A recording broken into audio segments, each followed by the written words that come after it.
summer. It was fantastic this summer. I managed to get away. And I decided to take my wife and my kids camping in a camper van.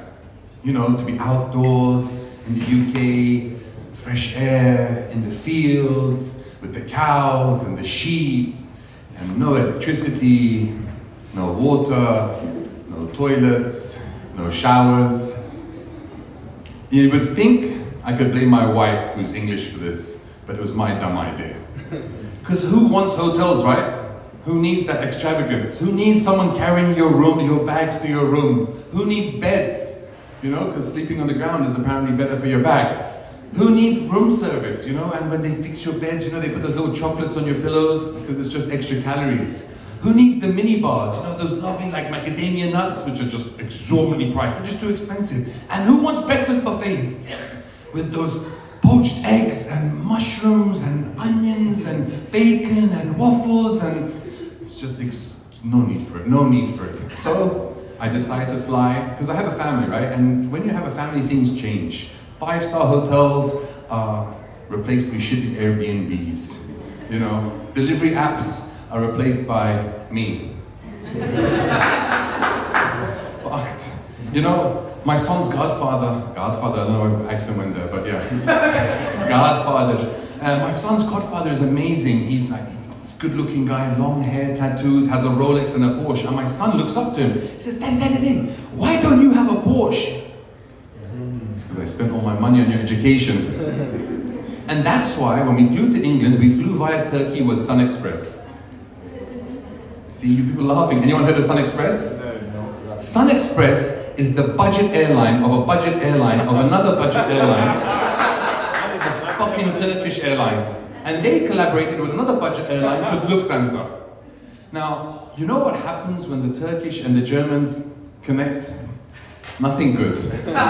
You're guaranteed no hospitality, and everything is 9 or yacht. But they charge you for everything. They charge you for carrying your luggage on the plane. They charge you for where you sit. They charge you for food. They charge you for drinks. But they don't charge you for Wi-Fi. No. Wi-Fi, no charge. Because there's no fucking Wi-Fi. But they even, and everything is 9. Can I sit here? 9. Can I put my luggage up there? 9. This is for emergencies.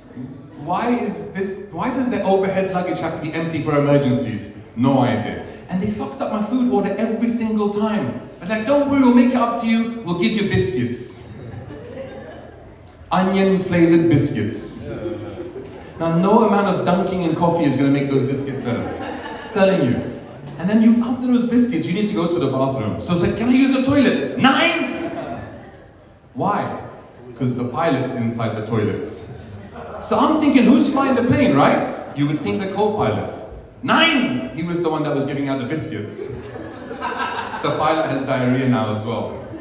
And have you ever noticed, the louder the shittier the airline, the louder the cheer when they land? Fuck, the plane landed, and I'm telling you, the flight attendant was like, phew. I'm telling you, I heard the captain say, wow, that was a close one, yeah. And that's, I guess, why everyone gets up and rushes to try and get off the fucking plane. But where are you going? Because it's locked from the outside. You're not going to get anywhere. And it's even worse when you try to get your luggage. You know when you try to get your luggage, everyone's like rushing as if someone's going to steal your fucking luggage. It has your tags on it. You can see it. It literally has to go through security. They're not going to get away with it. But I don't want to say bad things about the Turkish people because, you know, Turkey's a great place. It's a great country. You know, it's just that, like, they're just trying to be Persian, right? Like, the architecture, not as good as the Persian. The kebabs, not as good as the Persian. Hospitality, not as good as the Iranian. Let's go on from that. You don't get the Iranians.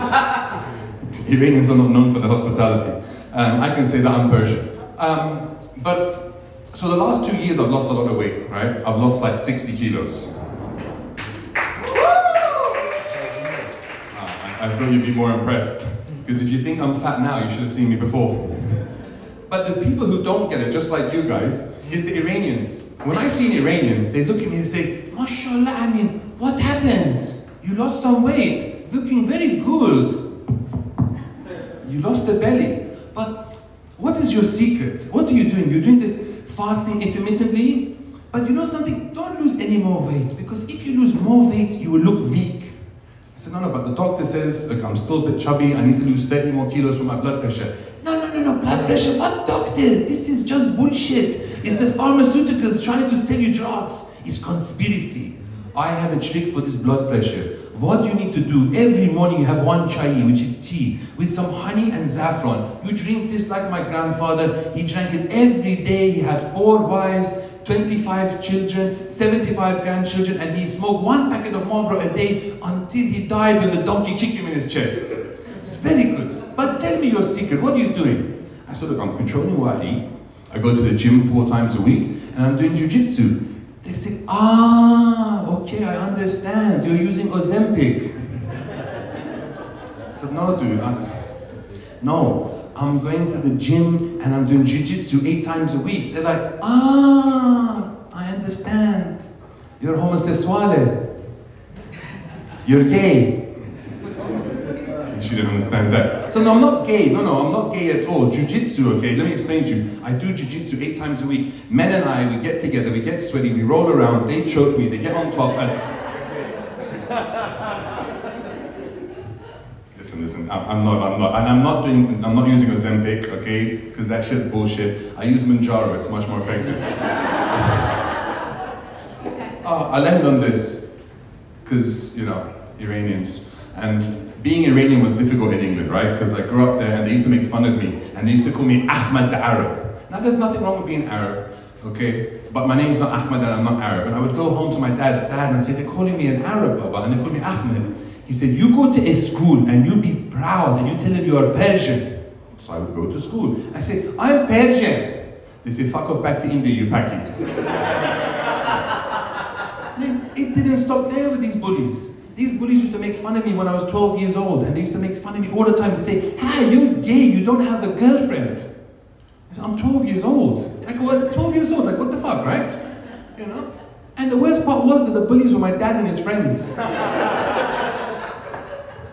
My dad would say to me, what is wrong with you? Hi, Dad. You go to a school with 50% girls and you have no girlfriend. I went to school in Iran, 100% boys school. I had many girlfriends. Okay, some of them my cousins, and the occasional goat. But I'm doing something. What are you doing? But after 2 years, I came home proud. I said, Baba, I have a girlfriend. He said, oh, tell me. MashaAllah, my son, I'm very proud of you. What is her name? I stood proud in front of my dad. I said, Baba, her name is Charlotte. No, her name is Charlie. I fucked that joke up. He said, her name is Charlie. He said, what? I knew you are the gay.